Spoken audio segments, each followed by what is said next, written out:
Hello everyone, and today I'm going to show you how to record your screen on the device INFINIX Zero 3X552. So to start recording your screen, you have to press combination of keys, power key and volume up once.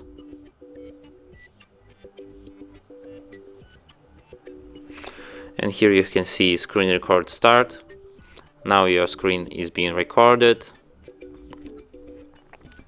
And to stop the recording, you have to press volume up and power key once again.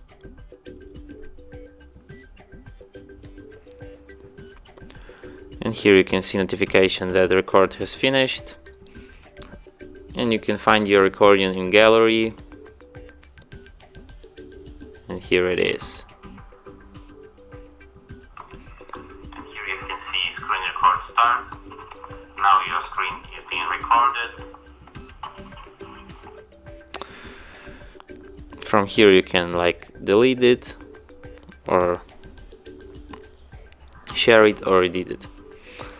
And that's it. Thanks for watching. If you find this tutorial useful, don't forget to hit that like button and subscribe to our channel.